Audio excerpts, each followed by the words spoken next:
Pakai kami jadi alat-Mu, pakai kami jadi kesaksian hidup bagi banyak orang betapa Tuhan kami luar biasa, Tuhan. Terima kasih Bapa.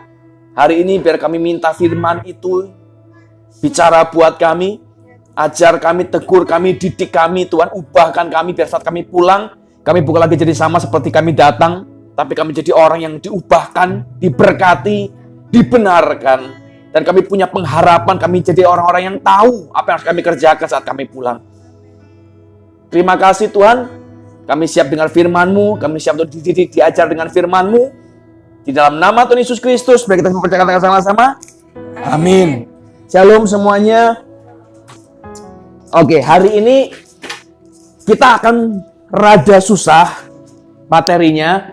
Jadi saya akan coba bikin lebih simpel lah. Karena hari ini rada susah, ayatnya banyak. Ayatnya nanti akan ditulis di LCD di depan supaya Anda nggak usah terlalu repot bukanya lah. Tapi kalau sempat bukalah di situ ya. Oke, hari ini saya pengen jelasin dulu gitu.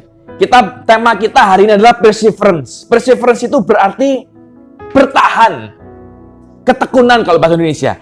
Terjemahan Yunaninya dia bilang begini, perseverance itu artinya kemampuan untuk bertahan dalam keadaan yang susah, in harsh condition. Keadaannya, lingkungannya berat, lingkungannya susah, tidak cocok dengan habitatnya, tapi dia mampu bertahan. Itu harsh. Kalau ikan, dia tidak, maksudnya kalau ikan itu habitatnya di air. Dia ditaruh tiba-tiba di satu tempat yang lumpur, airnya dikit. Harsh itu. Tapi kemampuan dia untuk bertahan, itu namanya perseverance. Itu namanya tekun.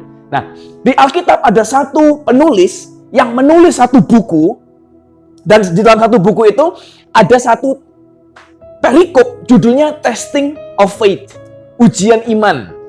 Namanya Yakobus yang nulis. Nah, sebelum kita lihat apa yang dia tulis, saya pengen jelasin dulu. Saya perlu kita ngerti sama-sama Yakobus itu siapa, supaya kita bisa paham betapa tulisan dia itu luar biasa sekali. Bukunya nanti yang minggu-minggu depan juga nanti akan khotbah, nanti akan jelasin lebih jauh. Kitab Yakobus itu susah, Bapak Ibu. Nanti kita lihatlah pelan-pelan ya, supaya nggak terlalu susah. Kita belajar pertama dulu begini. Yakobus itu siapa sih? Orang banyak kenal Yakobus itu sebagai saudaranya Yesus. Betul. Tapi tidak banyak orang yang tahu bahwa Yakobus itu half brother-nya Yesus. Bukan kandung loh. Kalau Elsie tayangin dulu bentar. Markus 6 ayat 3. Markus 6 ayat 3.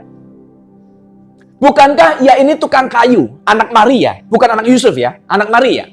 Saudaranya Yakobus, Yudas, Yoses, Yudas dan Simon. Bukankah saudara-saudaranya yang perempuan ada bersama kita? Lalu mereka kecewa dan menolak dia. Kenapa Yesus ditolak? Apa karena dia itu anak tukang kayu? Bukan. Apa karena dia anaknya Maria? Bukan. Apakah karena dia juga terus satu keluarga besar tinggal di situ? Enggak juga. Tapi ada hal yang lain yang Alkitab kita memang nggak tulis secara jelas, secara tersuratnya apa nggak ada memang. Tapi kalau ditemukan dari manuskrip-manuskrip yang lain, dari gulungan-gulungan kitab lain berdasarkan sejarah, dicatat ini kemungkinan besarnya ya, karena pastinya nggak ada, tulisan pastinya nggak ada. Kemungkinan besarnya adalah Yakobus itu adalah saudaranya, adiknya Yesus, beda bapak. Makanya tidak dibilang anak Yusuf. Yang ikut kelas Ibrani, mereka pasti tahu orang Ibrani itu punya struktur berpikir. Segala sesuatu di dalam pemikiran orang Yahudi, orang Ibrani, itu harus mulai dengan maskulin. Jadi semua benda itu, kalau versi bahasa Ibrani ya, itu ada maskulin, ada femininnya. Kalau bahasa Indonesia kan nggak ada, semua sama saja. Kamu mau cowok mau cewek tetap kamu. Tapi kalau bahasa Ibrani kan tidak. Kamunya cowok ini apa? Kamunya cewek ini apa? Beda-beda. Nah, di dalam struktur Ibrani juga biasanya yang feminin itu tidak dihitung atau selalu kalah. Jadi kalau misalnya nih, di sini ada 1.000 orang misalnya, 1999 diantaranya perempuan, lalu ada satu laki-laki, maka kumpulan itu disebut sebagai kumpulan maskulin atau feminim? Maskulin. Versi Ibrani loh ya. Hanya karena ada satu laki-laki yang 999 berubah, ngikut. Bisa nangkep ya? Makanya kenapa di Matius pasal 1 silsilah Yesus, Yesus juga tidak ditemukan namanya. Nanti kalau Markus 1 sama Matius 1 nanti beda silsilah Yesusnya. Mulai dari Daud yang turun ke bawah, tiba-tiba lain. Nama Yusuf tidak ada di situ, yang satunya nggak ada. Jadi kenapa ada perbedaan? Karena berdasarkan budayanya mereka, perempuannya tidak dihitung. Jadi anak itu turun dari pihak maskulin, pihak bapak. Nah, tapi ini dibilang anaknya Maria, bukan anaknya Yusuf. Gitu. Nah, ini yang orang kadang nggak paham dan nggak ngerti. Padahal orang dunia tahu loh. Cek di Tokopedia, di Wikipedia, pasti akan pasti ditulis ntar. Half brother ya, masalah ini. Nah, tapi saya perlu kita ngerti baik-baik siapa dia supaya kita nggak salah untuk mengerti dan mengenali apa yang dia tulis. Hal kedua lagi yang mungkin orang tidak banyak tahu, Yakobus itu ternyata bukan pengikut Yesus loh. Dia tidak percaya dengan Yesus. Dia lihat mujizat Yesus, tapi dia tidak percaya. Lihat firman ya, jangan lihat aku. Aku dipelototi Yohanes dari tadi. Yohanes 7 ayat 3 sampai 5. Yohanes pasal 7 ayat 3 sampai 5. Yohanes tidak percaya sama aku. Kubuktikan dengan Alkitabnya ya. Maka kata saudara-saudara Yesus termasuk siapa? Saudara-saudara ini termasuk siapa? Yakobus dong. Berangkatlah dari sini dan pergilah. Jadi Yesus itu disuruh, pergilah, nggak usah di sini. Pergi ke Yudea sana supaya murid-muridmu, bukan kita ya, bukan dia ya. Murid-muridmu juga melihat perbuatan yang kau lakukan. Sebab, perhatikan sarkasmenya di ayat 4. Sebab tidak seorang pun berbuat sesuatu di tempat tersembunyi, jika ia mau diakui di muka umum. Jikalau engkau berbuat hal-hal demikian, tampakkanlah dirimu kepada dunia, tunjukkan dong. Ini model kata-kata yang dipakai dengan dua penyamun kanan kirinya Yesus. Kalau kau memang berkuasa, turunkan dong dirimu dari kayu salib itu kalau kau memang Allah. Lalu ayat 5, kita bahas sama-sama ya, 1, 2, 3. Sebab sendiri pun tidak percaya kepadanya. Yakobus itu tidak ikut dalam rombongannya Yesus loh. Sampai kapan terus dia percaya? Kan dia nulis buku dong, dia nulis kitab Yakobus. Yakobus itu juga termasuk salah satu uskup pertama di dunia. Termasuk bapak gereja di dunia. Terus kapan dia percaya? Ternyata Yakobus itu berubah, percaya, mengikut Yesus itu justru setelah Yesus mati. Yesus bangkit, baru dia ikut. Coba Kisah Rasul 1 ayat 14. Kisah Rasul 1 ayat 14. Mereka semua ya bertekun dengan sehati dalam doa bersama-sama dengan beberapa perempuan serta Maria ibu Yesus dan dengan saudara-saudara Yesus. Jadi mereka, saudara-saudara dia termasuk Yakobus itu baru ngikut, itu justru di sini.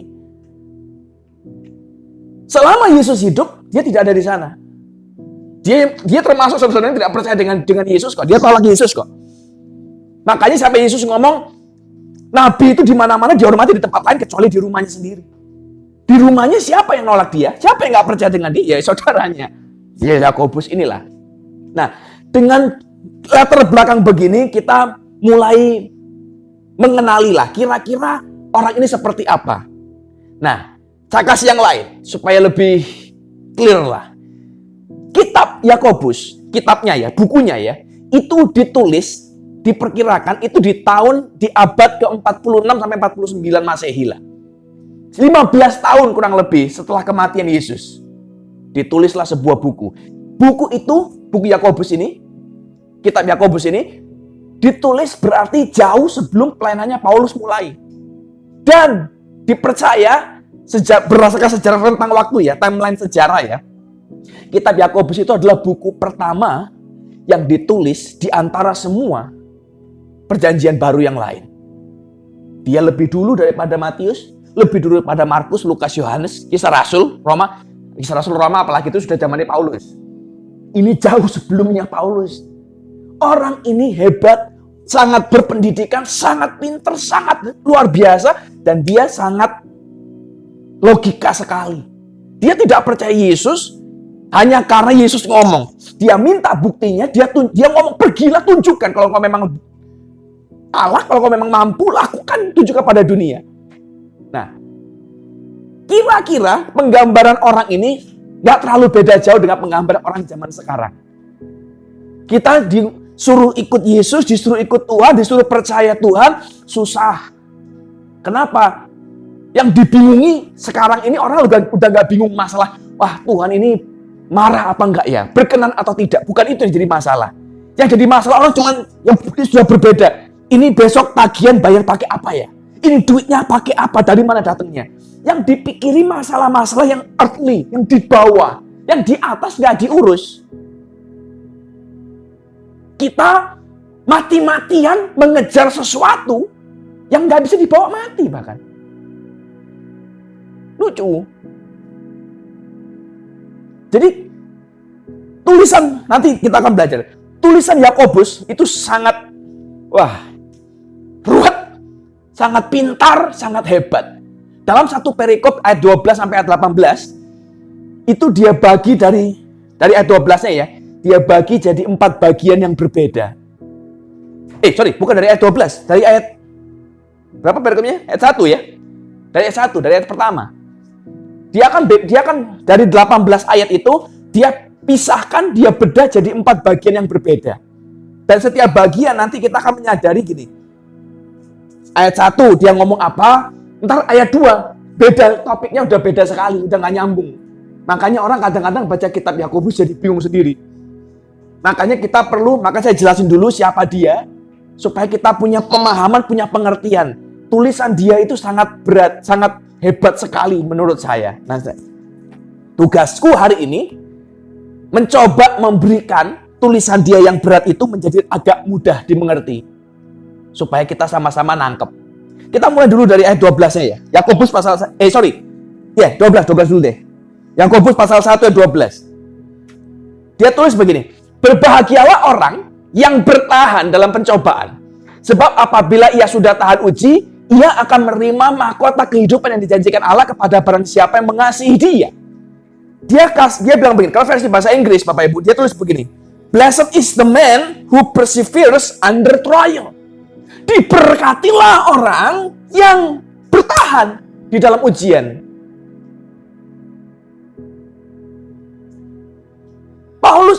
Yakobus itu dengan sangat spesifik dia menulis, kalau Anda mau diberkati, dan ini jadi masalah orang Kristen ya.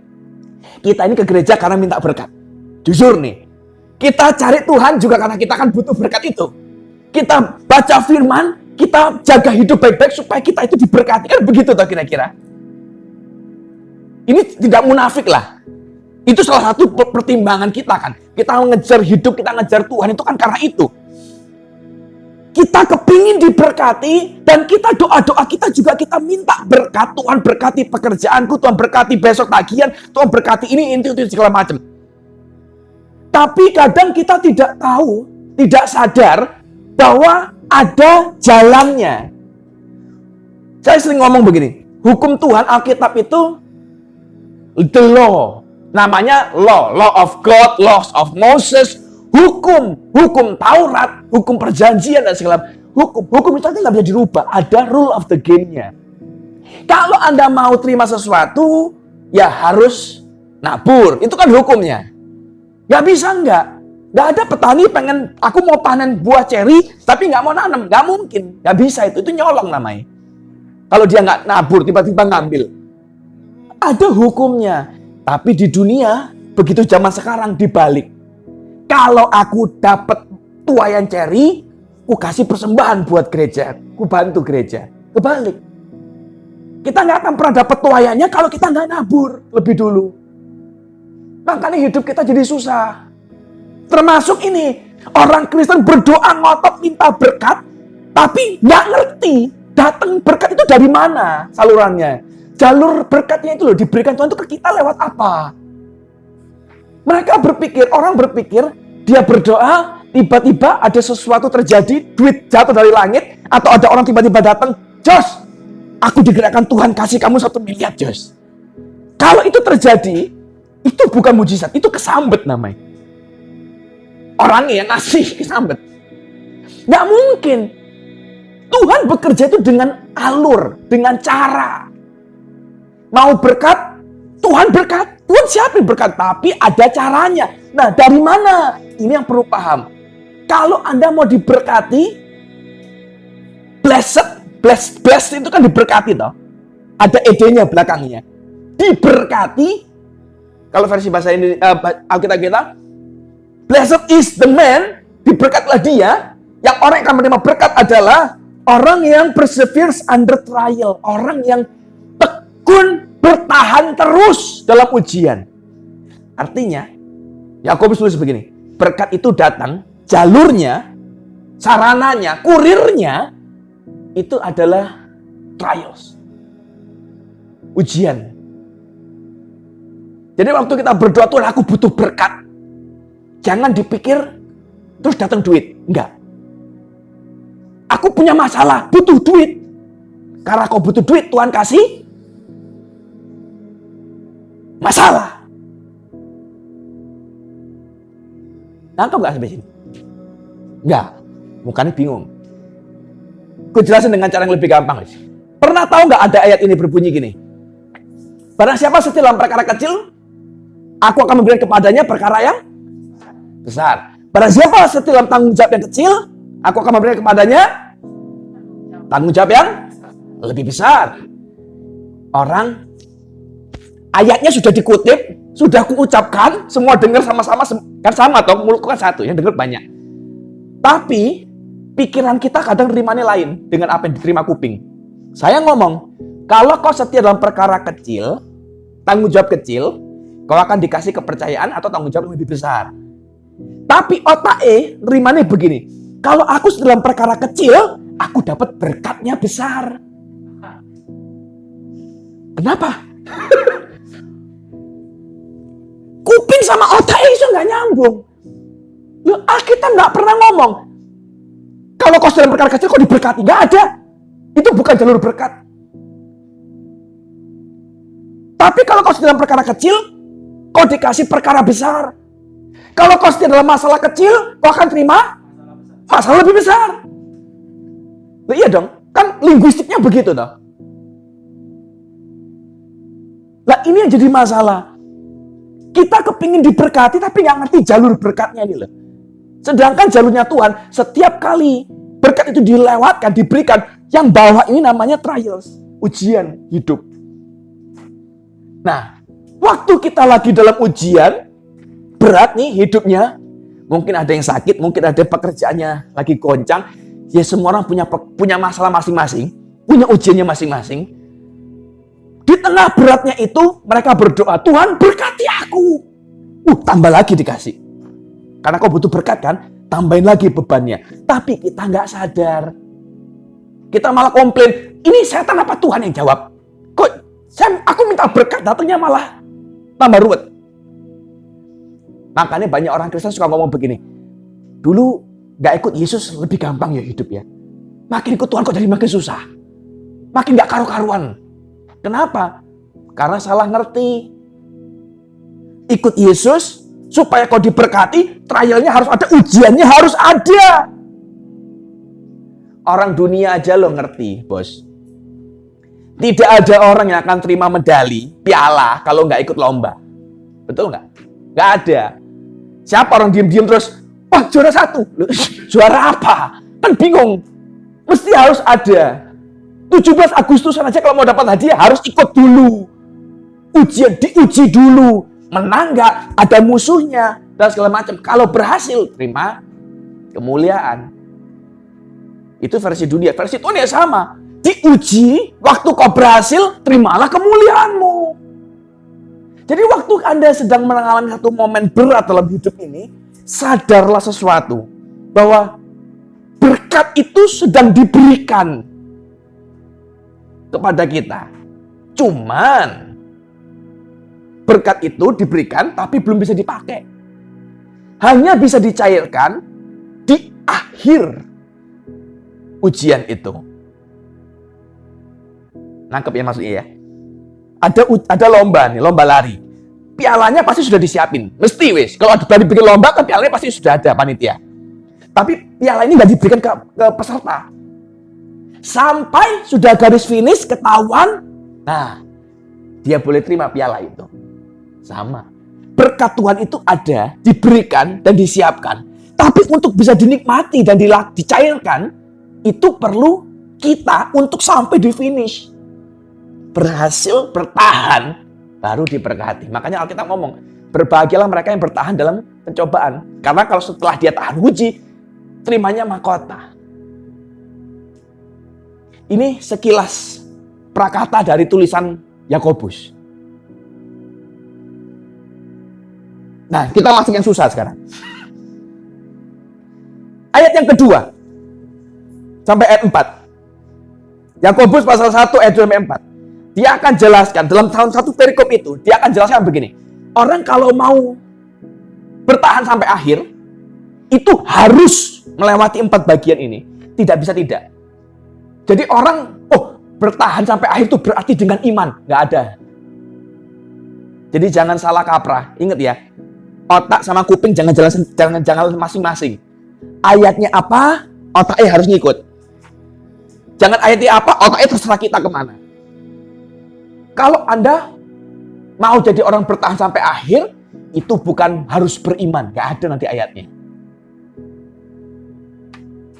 Tapi apa yang ditulis?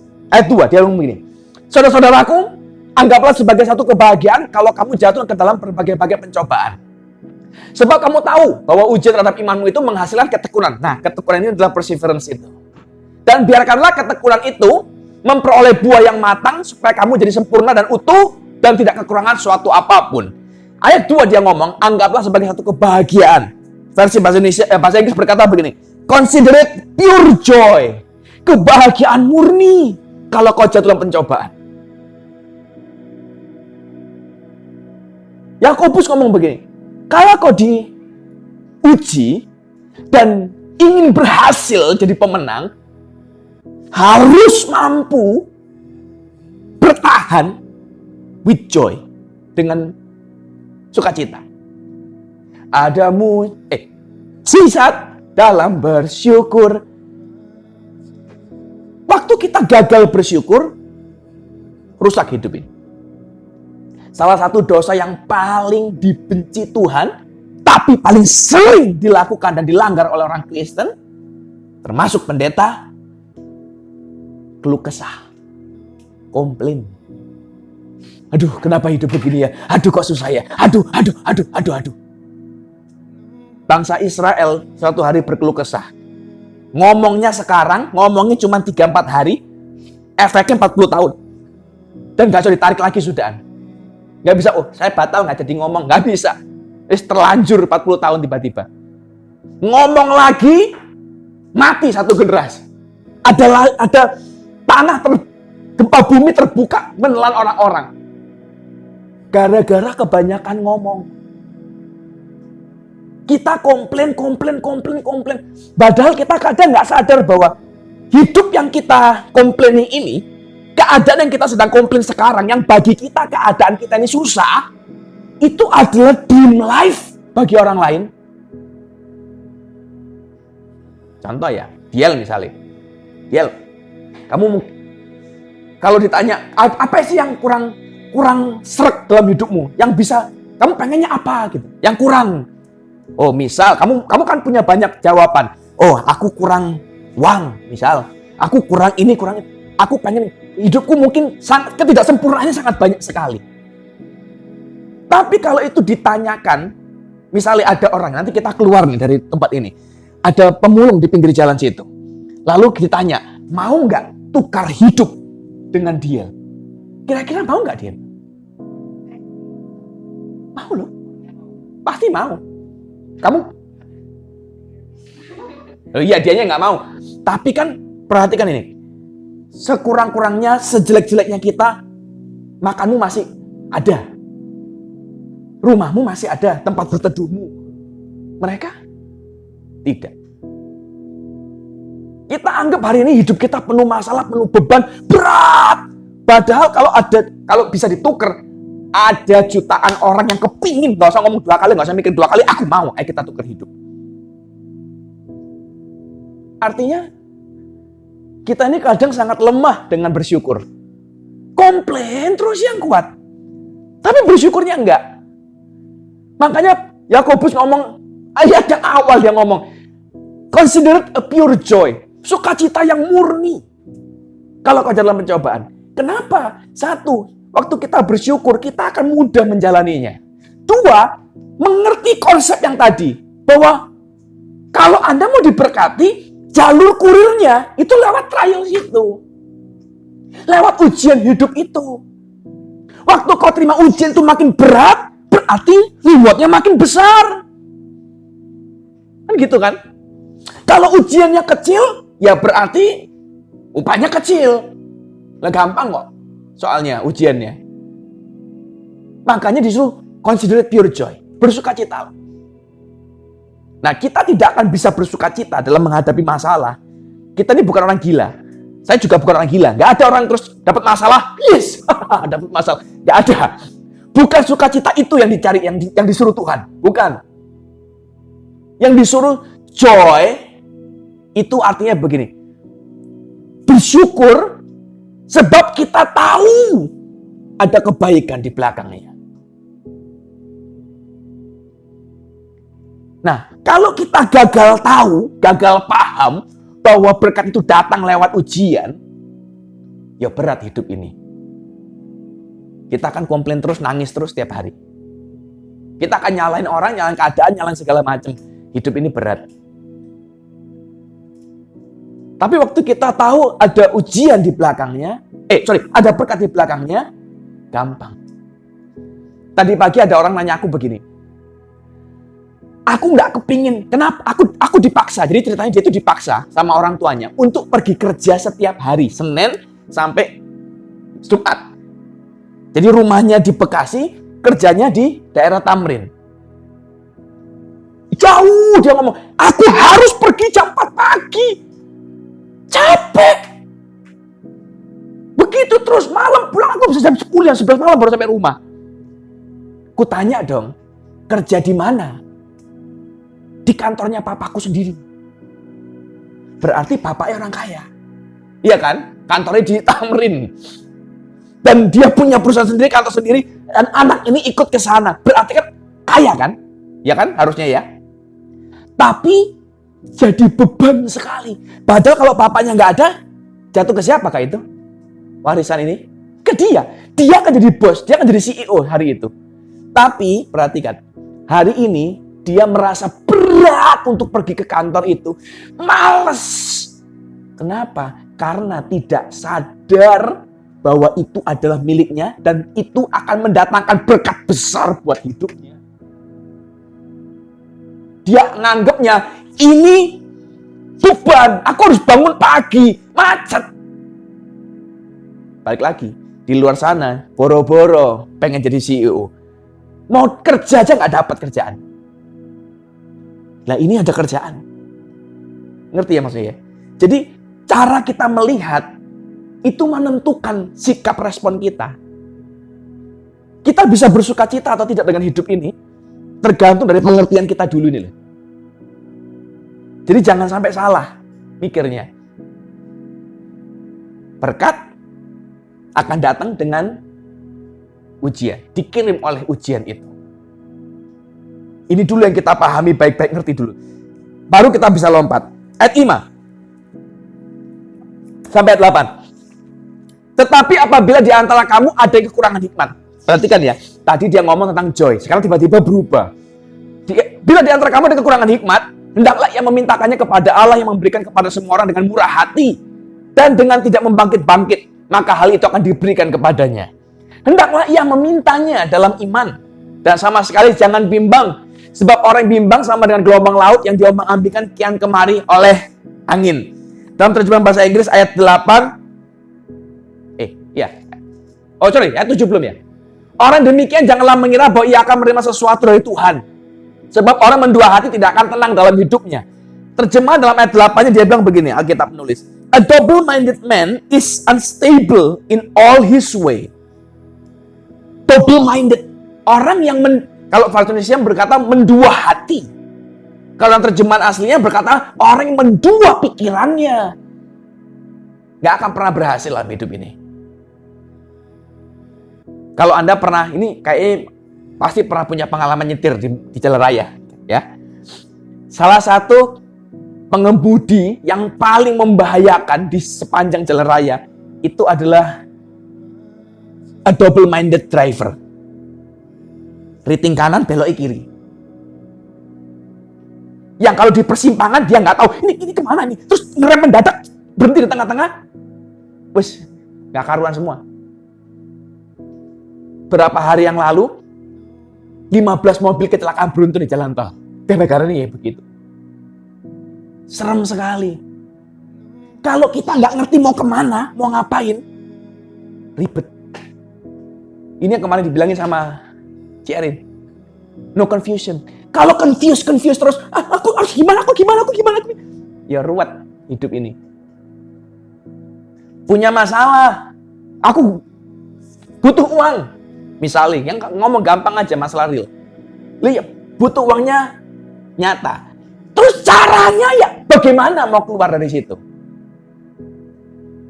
Nah, orang kadang tidak tahu caranya, akhirnya berdoa. Itu jadi masalah baru lagi.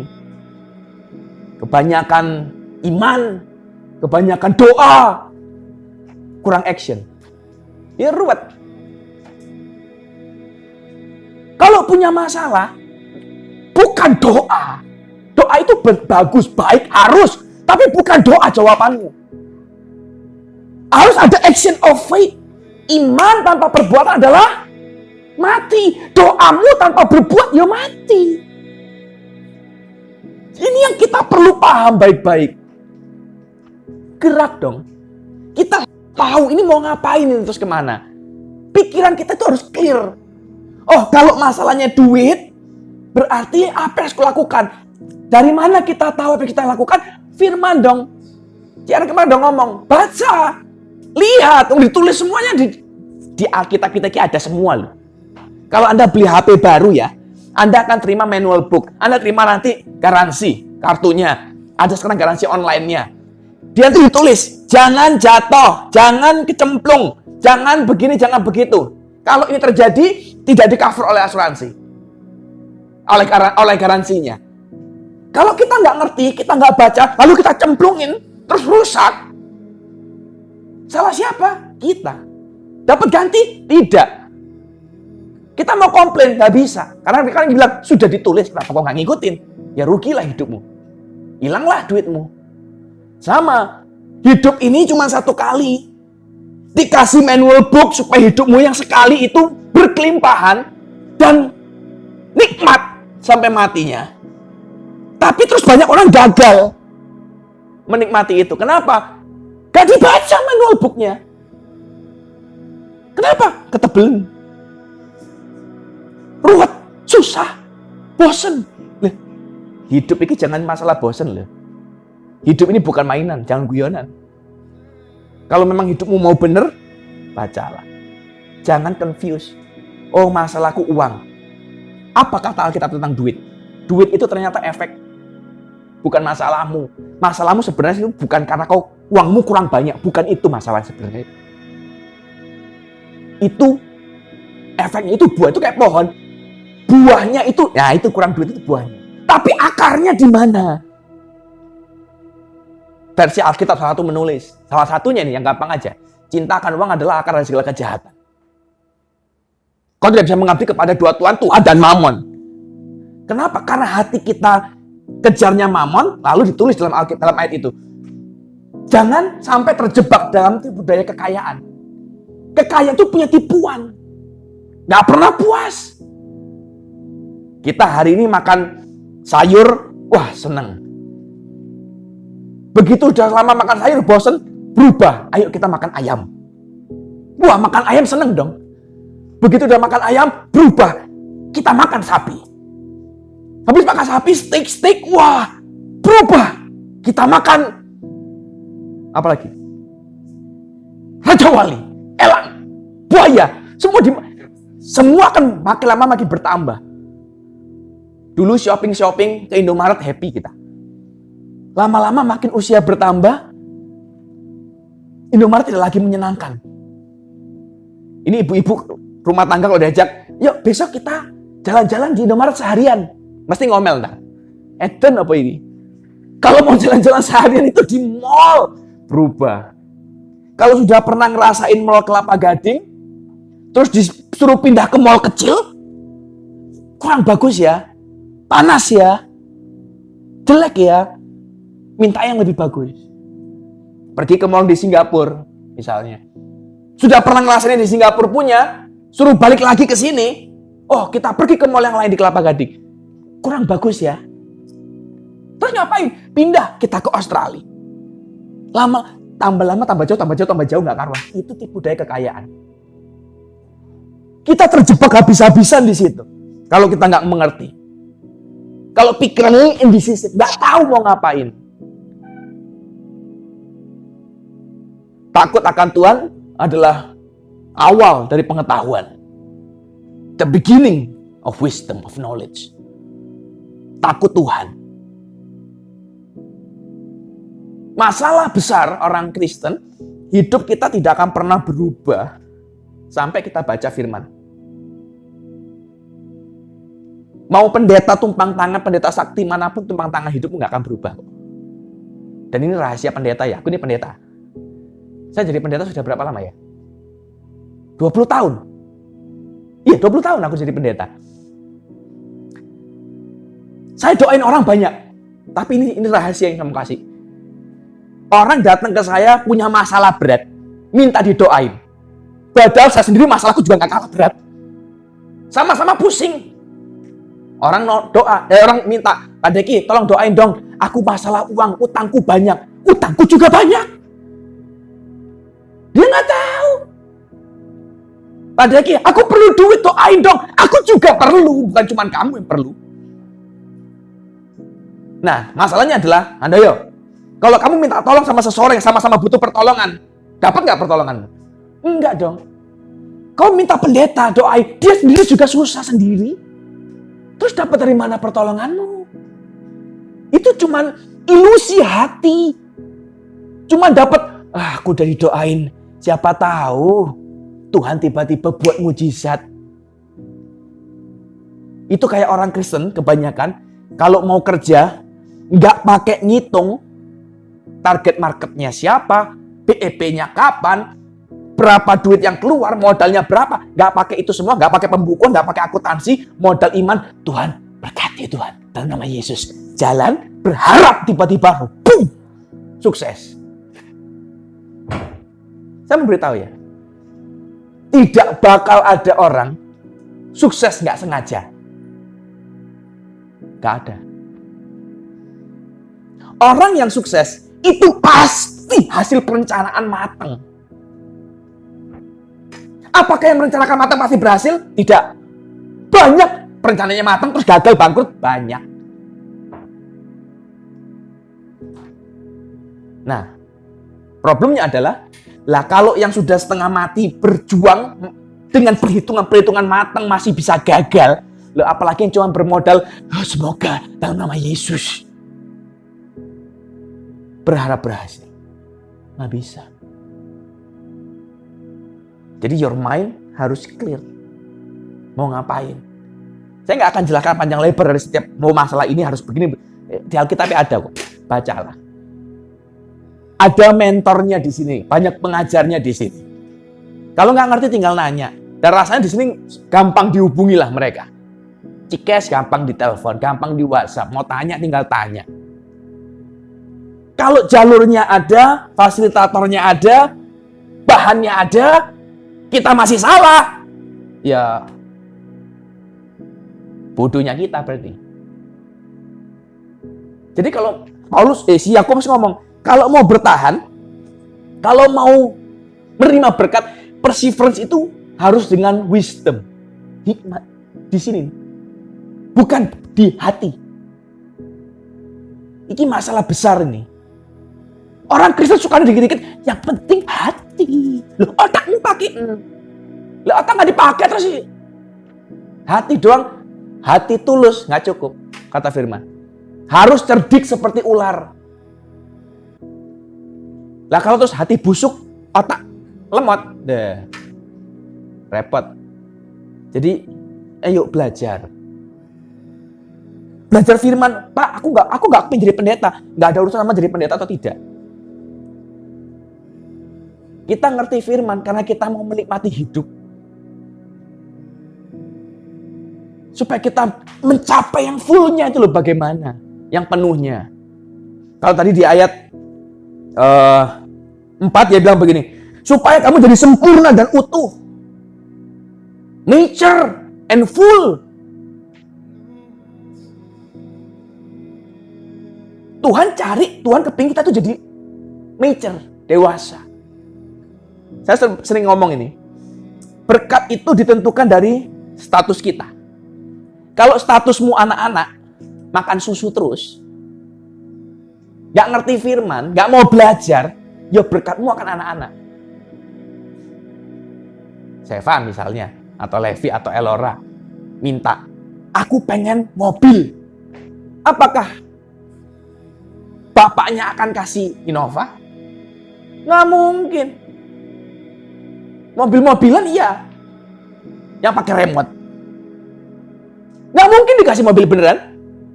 Kenapa? Anak kecil. Anak kecil bilang, saya minta rumah. Oh, terus kita cariin di Pondok Indah? Nggak bakal. Ini rumah Barbie loh kecil, mainan. Kenapa? Karena kau anak kecil. Tapi beda waktu statusmu dewasa. Kalau udah segede Yohan, terus dia ngomong, aku perlu mobil. Dikasih mobil-mobil remote control. Wah, bisa menggila dia ntar. Kenapa? Karena dia dewasa. Kebutuhannya semuanya sudah bukan anak-anak. Jadi Tuhan juga akan berkati dia dengan yang beneran. Dia mau menikah, lalu dia berdoa, Tuhan aku perlu rumah. Dapat rumah kan? Dapat. Bukan rumah-rumahan toh? Rumah beneran kan? Dapat. Kenapa? Statusnya menentukan. Jadi di mata Tuhan kita ini apa? Anak kecil atau orang dewasa? Kalau kita anak kecil di mata Tuhan, ya berkati guyonan terus. Lucu-lucuan. Ada berkatnya, tapi ya buat itu saja. Seukuran kita itu aja. Tapi kalau kita dianggap sebagai orang dewasa, ya berkat itu akan berkat melimpah. Berkat yang benar, yang sesungguhnya. Makanya wisdomnya harus strong. Harus belajar. Yang ketiga, ayat 9 sampai 12. Ini akan beda lagi topiknya ntar. Nanti lihat bahasanya. Baiklah saudara yang berada dalam keadaan yang rendah, bermegah karena kedudukannya yang tinggi. Dan orang kaya karena kedudukannya rendah, sebab ia akan lenyap seperti bunga rumput. Karena matahari terbit dengan panasnya yang terik dan melayukan rumput itu, sehingga gugurlah bunganya dan hilanglah semaraknya. Demikian juga halnya dengan orang kaya. Di tengah-tengah segala usahanya, ia akan lenyap. Pengujian dan pencobaan. Ini apa ini?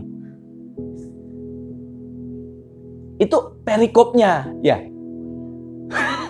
Berbahagialah orang yang bertahan dalam pencobaan, sebab apabila ia sudah tahan uji, ia akan menerima mahkota kehidupan yang dijanjikan Allah kepada barang siapa yang mengasihi dia. Dari ayat 9 sampai ayat 12, kalau Anda perhatikan, ini susah ini, yang bagian ini. Yakobus itu menggambarkan, menulis, membandingkan orang yang mengalami ujian itu sama seperti orang kaya, orang miskin. Orang kaya berharap dan percaya dengan kekayaannya, maka semuanya akan baik-baik saja. Padahal nggak ada hubungannya. Orang miskin merasa dirinya rendah, merasa dirinya nggak layak, nggak worth it, makanya dia tidak berharap menikmati kebaikan. Padahal nggak ada hubungannya. Orang yang mengalami pencobaan harusnya digambarkan sebagai orang kaya, orang miskin ya. Seharusnya berarti versi ini, dia juga sama. Kita waktu dalam ujian, kita kan Kebanyakan akan berpikir, ini kayak nggak bisa kelar ini. Susah ini, aduh. Makanya orang suka nyeletuk, aduh mati aku kali ini. Nggak bisa lolos kali ini. Berat kali ini. Padahal ya, lihatlah hidupmu masing-masing. Ikan sudah tua-tua semua kan. Sudah gede-gede umurnya. Sekian puluh tahun kita hidup di dunia ini. Berapa kali kena masalah? Nggak kehitung, bis. Musuhmu, setan, iblis, dunia, semua yang berbondong-bondong menonjokimu, biar mati-matian dari kerjaan, bonyok, bangkrut mungkin, dari kesehatan berantak, dari keluarga, semua segala macam pukulan dari segala arah. Tapi Anda masih berdiri hebat hari ini, masih hidup, masih bernafas. Itu kalau ada orang tinju lawan Mike Tyson selama 30 tahun di ring nggak kelar-kelar, nggak KO juga. Hebat berarti orang ini. Ya toh? Nah itulah Anda. Masalahmu dari dulu zaman sekarang dari zaman dulu sampai zaman sekarang penuh dengan aneka rupa, aneka bentuk, silih berganti, tapi kau tetap bertahan. Jadi jangan melihat hari ini, wah ini nggak bisa. Dan jangan menggantungkan harapanmu kepada apa yang kau punya. Oh, aku punya uang, semua bisa beres. Suatu kali, cepat atau lambat, percayalah, akan tiba momen waktunya di mana uang itu sudah tidak lagi berguna. Nggak akan bisa nolong nanti. Saya ada kenal satu orang, kaya sekali, kaya raya. Liburan ke luar negeri itu bisa bukan sekian hari, sekian tahun baru pulang lagi ke Indonesia. Saking kayanya. Tapi masalahnya, setiap kali mau pergi, diajak ke Paris kah, kemana kah, istri anak tidak mau ikut. Kenapa? Males kumpul sama dia. Duit banyak. Tapi orang nggak suka dia. Keluarganya, kalau orang lain nggak suka nggak apa-apa lah. Keluarganya bahkan tidak suka dengan dia. Kan kasihan itu. Untuk bawa anaknya supaya mau ikut pergi liburan sama dia, dia sampai nawarin, ku kasih kamu duit 500 miliar, berangkat sama aku. Anaknya nggak mau.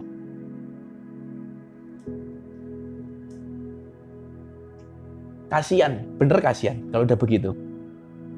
Mau ditambahin 1 miliar, orangnya nggak mau tetap. Jadi hari ini jangan berharap dengan apa yang kau punya. Kalau orang mau bertahan sampai akhir, menang, satu-satunya cara adalah dia harus persevere, harus bertahan dengan promise, dengan janji yang diberikan Tuhan. Ini ayat 12. Berbahagialah orang bertahan dalam pencobaan. Blessed is the man who perseveres under trial. Inilah ayat yang bicara kurirmu ini loh. Trial inilah yang akan membatalkan berkat dalam hidupmu. Kalau kita bisa ngerti janji Tuhan, wah, mudahlah, percaya. Kita ini sebenarnya ya, kita ini menjalani hidup itu seperti, Anda pernah tahu nggak? Dulu ada film namanya Back to the Future. Tahu ya? Jadi dia punya mesin waktu, ceritanya pergi ke masa depan, dan dia tahu apa yang terjadi nanti di masa belakang. Itu sama. Kita ini sama seperti itu sebenarnya. Kita ini tahu. Nanti endingnya kau lebih daripada pemenang. Anak cucumu tidak akan kekurangan, tidak akan meminta-minta. Itu janjinya. Itu endingnya itu ya.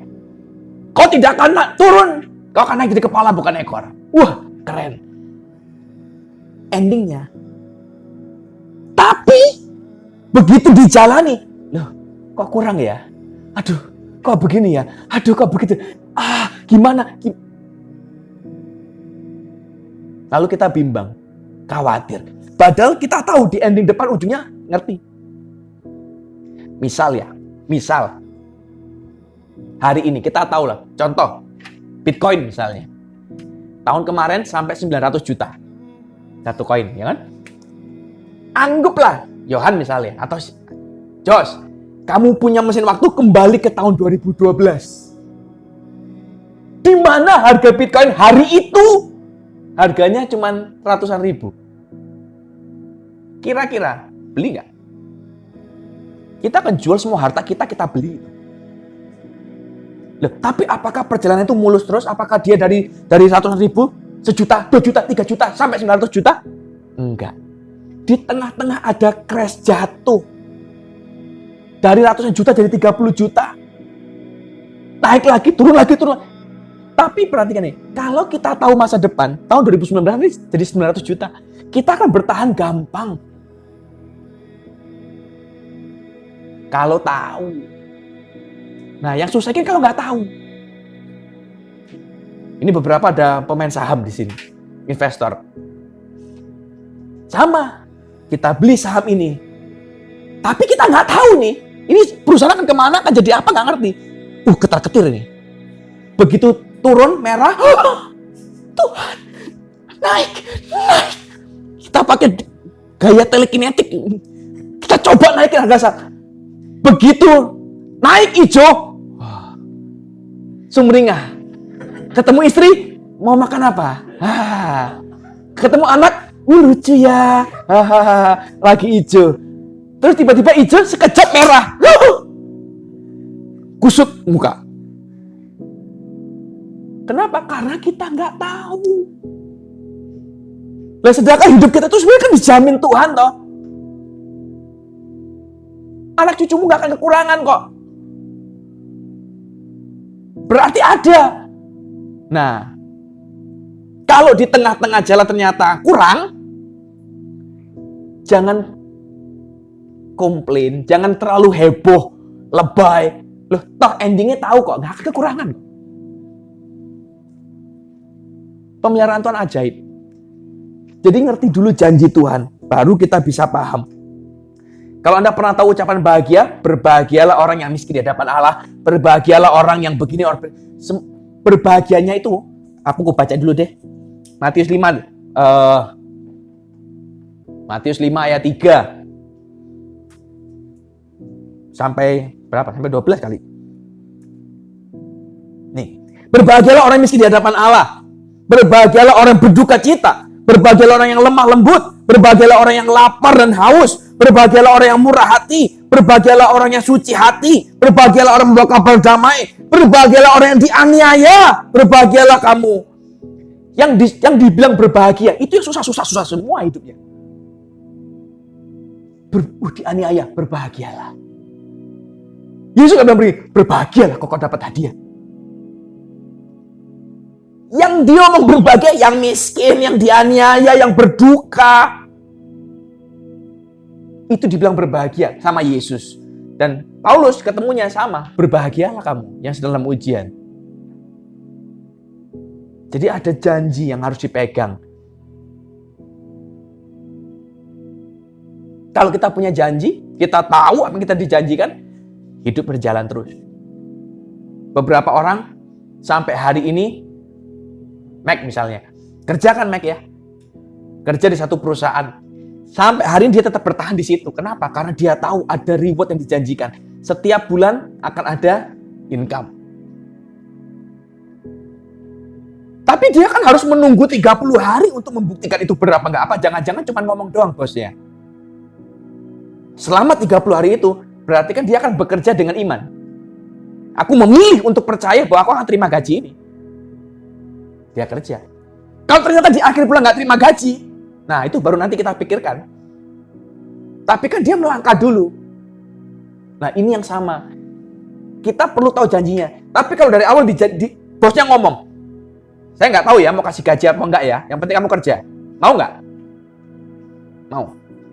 Nggak mau. Kenapa? Janjinya aja nggak ada kok. Tapi dengan Tuhan janjinya besar, hebat. Dan terjamin janji itu. Jadi, kejar janji Tuhan. Yang terakhir, yang kelima. Ayat 13 sampai 18. Ini juga susah. Apabila seorang dicobai, jangan ia berkata pencobaan datang dari Allah. Sebab Allah tidak dapat dicobai oleh yang jahat dan ia sendiri tidak dicobai oleh siapapun. Tetapi tiap-tiap orang dicobai oleh keinginannya sendiri karena ia diseret dan dipikat olehnya. Dan apabila keinginan itu telah dibuahi, ia melahirkan dosa. Dan apabila dosa itu sudah matang, ia melahirkan maut. Saudara-saudara kekasih, jangan sesat. 17. Setiap pemberian yang baik dan setiap anugerah yang sempurna datang dari atas. Diturunkan dari Bapa segala terang. Padanya tidak ada perubahan atau bayangan karena pertukaran. Atas kehendaknya sendiri ia telah menjadikan kita oleh firman kebenaran supaya kita pada tingkat yang tertentu jadi anak sulung di antara semua ciptaannya. Ayat 13 sampai ayat 18 itu bicara tentang wanting, keinginan, desire. Kalau Yakobus bilang, kalau kita mau bertahan sampai akhir menerima berkat itu, mau tidak mau kita harus bertahan dengan desire. Keinginan untuk bertahan, untuk mencapai akhir, untuk mencapai yang di ujung yang dijanjikan, itu menentukan. Itu kalau versinya Cikes namanya fighting spirit. Dia mau kepingin sampai goal. Nah, keinginan ini loh yang akan membuatmu terus berjalan walaupun jatuh bangun, walaupun susah, walaupun berat, tapi kepingin itu yang dikejar. Yakobus nulis, keinginan itu ada dua. Satu, keinginan yang mendatangkan dosa. Lagi di dalam ujian, kita dalam masalah, kita dihadapkan dengan pilihan. Pilihannya dua ini, wis. Apa kata Paulus, apa kata Yakobus, ya itu terjadi dalam hidup kita. Kan? Satu, keinginan dosa. Lagi mumet, lagi pusing, lagi banyak masalah, mau apa? Mau mabok, ke diskotik, ngedrugs, mau cari pelampiasan ke orang, mau ngapain? Atau itu yang membuat dosa. Atau keinginanmu yang mendekat dengan Tuhan. Ada orang yang waktu hidupnya makin susah, makin berat, justru ketemu Tuhan di situ.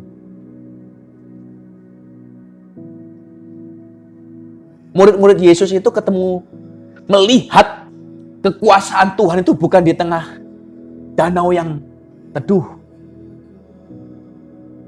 Danaunya lagi kalau versi bahasa Alkitab aslinya ya, bahasa Yunaninya ditulis begini. Ombak mengamuk mengancam nyawa. Threaten their life.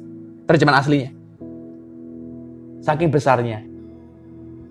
Tapi mereka melihat kuasa Tuhan itu bukan karena betapa hebatnya badai itu. Bukan loh. Mereka lihat kuasa Tuhan, betapa tenangnya danau itu jadinya. Jadi kekuasaan Tuhan itu bukan berdasarkan seberapa hebat dia bisa membuat perkara dalam hidup kita. Bukan. Tapi kemuliaan Tuhan itu berdasarkan kemampuan Tuhan untuk membuat kita jadi tenang. Jadilah tenang supaya kau dapat berdoa. Kalau kita nggak bisa tenang, desire-mu akan menggebu-gebu. Keinginanmu akan menggebu-gebu. Untuk banyak. Kalau yang ke arah dosa, keinginannya terus aneh, nyeleneh-nyeleneh. Mau yang porno-porno, mau yang salah-salah, yang jahat, semua disikat jadi satu. Tapi kalau desire kita benar, kita bisa tenang, kita bisa cari Tuhan, di tengah masalah justru kita akan ketemu Tuhan. Dan banyak kok nanti, kesaksian-kesaksian orang banyak nanti. Mereka ketemu Tuhan itu justru bukan di saat lagi happy, lagi susah, lagi sakit, ketemu Tuhan. Termasuk saya salah satunya. Anakku sakit, ketemu Tuhan. Kalau dia nggak sakit, ya ketemunya setan berarti. Jadi, ayo, ngertilah. Hari ini, masalahmu apapun yang kau hadapi, makin berat, makin bagus. Jaminannya kan cuma satu, tidak lebih dari kekuatanmu. Jadi jangan lebay, jangan mau mati tapi belum mati kok, tenang aja. Semua orang yang mengalami merasanya mau mati, tapi nggak mati-mati. Ini udah umur berapa sekarang? Tetap hidup terus, tambah gendut lagi, tambah makmur. Bertahanlah. Apapun yang terjadi, bertahanlah. Kenapa? Karena di balik ujianmu itu ada berkat yang diberikan. Blessed is the man who perseveres under trial. Persevere with joy, with wisdom, with promise, with desire. Kita pakai berdiri, kita siapkan hati buat Tuhan.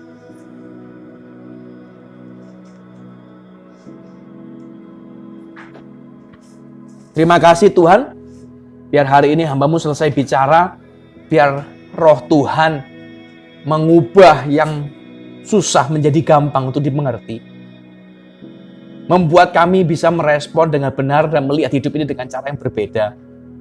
Kami bukan sedang dalam keadaan terkutuk hari ini, dengan masalah bertubi-tubi, tapi kami sedang berada dalam keadaan diberkati hari ini.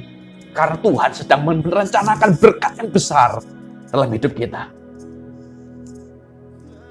Seberat apapun yang kau hadapi hari ini Bapak Ibu semua, tidak melebihi kekuatan kita. Artinya dengan hati-hati Tuhan itu mengizinkan ujian itu datang. Bukan untuk menyakitimu, tapi untuk memberkati kita. Dan sebagai hamba Allah saya berdoa di tempat ini, biar setiap orang sedang mengalami ujian hidup, berbahagialah kata firman. Sebab berkat itu akan diberikan kepada kita semua. Biar Tuhan tambahkan kekuatan kita dalam cara kita, pengertian kita, pengenalan kita akan Tuhan. Supaya kita sanggup mampu bertahan sampai akhir kesudahan segala sesuatunya. Dan biar dari tempat ini keluar kesaksian-kesaksian bagaimana tangan Tuhan menyertai. Membuat jalan keluar yang tidak mungkin jadi mungkin, yang tidak ada jadi ada. Biar kuasa-Mu Tuhan, nama-Mu yang ditinggikan, dimuliakan. Di dalam nama Yesus, kita katakan, amin. Tuhan memberkati. Hanya satu kata-Mu yang ku perlukan. Firman-Mu menentukan seluruh hidupku. Yang tiada Kau jadikan